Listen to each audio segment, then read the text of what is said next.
জনজাতি উন্নয়নের প্রতিশ্রুতি পুনর্ব্যক্ত মুখ্যমন্ত্রীর। জনজাতিদের উন্নয়ন রাজ্য সরকারের কাছে সর্বোচ্চ অধিকার বলেও জানিয়েছে মুখ্যমন্ত্রী মানিক সাহা। বৃহস্পতিবার রবীন্দ্র শতবার্ষিকী ভবনে মুখ্যমন্ত্রী জনজাতি বিকাশ যোজনার উপভোক্তা সংযোগ ও সুবিধা বিতরণ কর্মসূচি অনুষ্ঠিত। রাজ্যের জনজাতি কল্যাণ দপ্তর এই অনুষ্ঠানের আয়োজন করেছে। অনুষ্ঠানে প্রধান অতিথি হিসেবে উপস্থিত ছিলেন মুখ্যমন্ত্রী মানিক সাহা।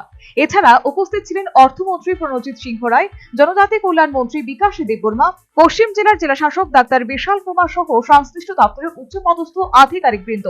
কার্যত সমস্ত অংশের জনজাতিদের আত্মনির্ভর করে তোলার লক্ষ্যে রাজ্যে মুখ্যমন্ত্রী জনজাতি বিকাশ যোজনা কার্যকর।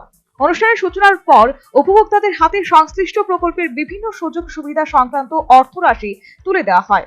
অনুষ্ঠানে নিজ ভাষণে জনজাতি উন্নয়নের প্রতিশ্রুতি পুনর্ব্যক্ত মুখ্যমন্ত্রীর। জনজাতিদের উন্নয়ন রাজ্য সরকারের কাছে সর্বোচ্চ অধিকার বলেও জানিয়েছে মুখ্যমন্ত্রী মানিক সাহা। আজকে বাড়িয়ে 1000 টাকা করা হয়েছে।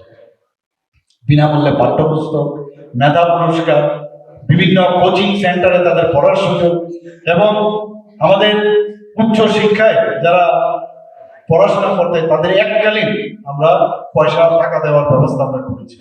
আমরা জনজাতি হোস্টেলগুলো যে আছে সেখানে স্মার্ট ক্লাসরুম করতেছি। আগে তো আমরা বুঝতে পারতাম না, আমরা ভাবতাম যে এই যে সাবজেক্টটা আছে এখন 3 ডাইমেনশনাল, যে কোনো জিনিসের 3 ডাইমেনশনালি এবং যে 5G বা 4G কে ব্যবহার করে ইমিডিয়েটলি যে নলেজ হাতের মুঠোয় চলে আসতে পারে। 3টি আশ্রম স্কুল হয়েছে, এখানে 29টি হোস্টেল অলরেডি নির্মাণ হয়েছে, আরো 44 জনজাতি হোস্টেল অলরেডি কাজ চলছে। প্রত্যন্ত এলাকার সরকারি প্রকল্প পৌঁছেছে এই কথা জানিয়ে স্বনির্ভরতার পাশাপাশি ঐক্য ও সম্প্রীতির বার্তা দিয়েছে মুখ্যমন্ত্রী। আজকে যে এখানে আপনারা সবাই এসেছেন, আমি সবাইকে এই আজকের এই অনুষ্ঠানে আসার জন্য মঞ্চে যারা আছেন, মঞ্চে নিচে যারা আছেন সবাইকে হার্দিক অভিনন্দন, শুভেচ্ছা জানিয়ে আবার আপনাদেরকে বলবো যে আমরা সবাই থানসা জাতি, জনজাতি এবং মণিপুরি এবং যারা অল্প সংখ্যক লোক আছে মাইনরিটি সবাই মিলে আমরা থানসা এবং নতুন ত্রিপুরা আমরা আগামী দিন করবো। একই সাথে সুপ্রিম কোর্টে রাজ্যে এডিসি এবং ভিলেজ কমিটি নির্বাচন একসঙ্গে করার নির্দেশ দিয়েছে বলে বিভিন্ন মহলে একটি খবর প্রচারিত হয়েছে। এমন খবর ঠিক নয় বলেও মুখ্যমন্ত্রী অভিমত ব্যক্ত করেছেন।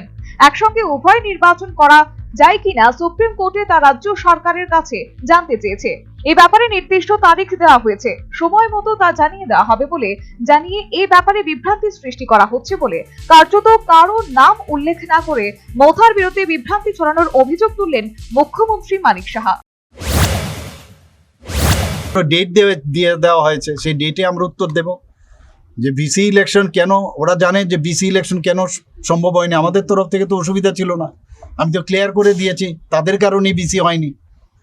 এটা তো 2016 থেকে, এমন না যে আমাদের সরকার আসার পর। আর বিসি এরা ইচ্ছে করে দেখলো যে ওই ইস্যুটাকে কিভাবে মানে মানুষকে বিভ্রান্ত করা যায়, সুপ্রিম কোর্টে গেছে, যাক কোনো অসুবিধা নেই। কিন্তু আমরা আমাদের কথা বলেছি যে বিসি ওনাদের জন্যই বিভিন্ন সময়ে ওই বিভিন্ন কথা বলছে এবং আলটিমেটলি আপনারা দেখি যে 123টা যে ওনারা বিসি বাড়িয়েছে সেটাকে আবার উইথড্র করলো। তো এদের কারণেই হয়েছে। এখন বলছে একসাথে করতে, আমাদের অসুবিধা নেই, কিন্তু একসাথে আমি কালকে দেখলাম নিউজ পেপারে বেরিয়েছে, কিন্তু এরকম কিন্তু নির্দেশ এখন পর্যন্ত আমার জানা মতে আসেনি। কিন্তু এটা আমাদের জানতে চেয়েছে একসাথে করা যাবে কি যাবে না, সেটাকেও নিয়ে তড়িঘড়ি করে কিছু একটা বলছে। সর্বোপরি জনজাতি উন্নয়নের প্রতিশ্রুতির পুনর্ব্যক্ত মুখ্যমন্ত্রীর। রাজ্যের জনজাতি উন্নয়নের সর্বোচ্চ অধিকার বলেও তিনি জানিয়েছেন এবং রাজ্যে এডিসি ও ভিলেজ কমিটি নির্বাচন একই সঙ্গে করার বিষয়ে সুপ্রিম কোর্টের সরাসরি নির্দেশ সংক্রান্ত প্রচারিত খবর সংক্রান্ত বিষয়ে কারোর নাম উল্লেখ না করে মথার বিরুদ্ধে বিভ্রান্তি ছড়ানোর অভিযোগ তুললেন মুখ্যমন্ত্রী Manik Saha. Bureau report, news vanguard.